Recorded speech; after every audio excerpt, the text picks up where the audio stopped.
जिम्मेदार नागरिक भले ही अपना कर्जा चुकाते होंगे, पर जिम्मेदार सरकारें कभी भी अपना कर्जा पूरा नहीं चुकाती।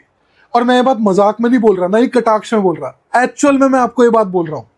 तो जैसे अमेरिका में 1835 में अमेरिकी राष्ट्रपति एंड्रू जैक्सन ने कोशिश करी कि वो पूरा अमेरिकी कर्जा चुका दे, लेकिन उसके नतीजे में क्या हुआ?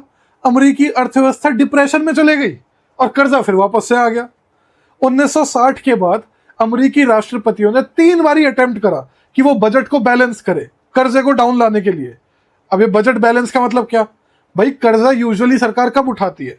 खर्चे ज्यादा कर दिए, लिया पब्लिक से उतना नहीं, तो शॉर्टफॉल हो गया। उस शॉर्टफॉल को पूरा कैसे किया?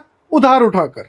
तो उस कर्जे को मिटाने के लिए बजट को सरप्लस रन करने की कोशिश करी 3 बार अमेरिकी प्रेसिडेंट्स ने, कि भाई पब्लिक से लो ज्यादा और उनके ऊपर खर्चों कम, ताकि कर्जे को चुकाया जा सके।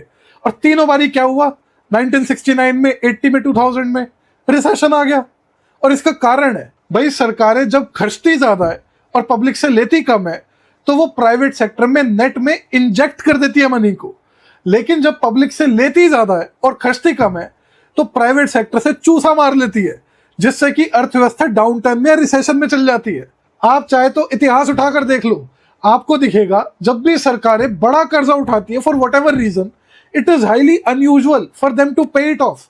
जैसे इंग्लैंड ने नेपोलियनिक वॉर्स के दौरान काफी भारी मात्रा में बोरो करा। जब वॉर खत्म हो गई तो उन्होंने उस कर्जे को कैसे चुकाया? नहीं चुकाया। भाई पुराने कर्जे को रिटायर करने के लिए नया कर्जा इशू कर दिया। पर आप कहोगे कभी तो चुकाएंगे उसको, क्यों चुकाना? भाई आपकी और मेरी मौत हो जाती है, हमारा एक प्रिडिक्टेबल इनकम लाइफ साइकिल है कि भाई 30-40 की उम्र में लेट से हमारी अर्निंग्स पीक करेंगी, फिर डिक्लाइन होना चालू हो जाएंगी। लेकिन आप देश अगर उठाकर देखोगे तो उनका जो रिवेन्यू है, टैक्स रिवेन्यू, वो तो over the period of years बढ़ता ही चल जाता है, बढ़ता ही चल जाता है, बढ़ता ही चल जाता है।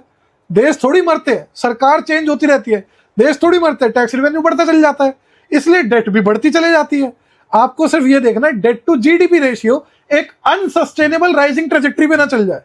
कर्जा चुकाने की पूरी तरीके से आपको कोई जरूरत नहीं होती। तो कल को अगर कोई कहे कि यार सरकारें क्यों नहीं चुकाती अपने पूरे कर्जे को, उनको बताओ कि आप सेंचुरीज आउट ऑफ डेट हो।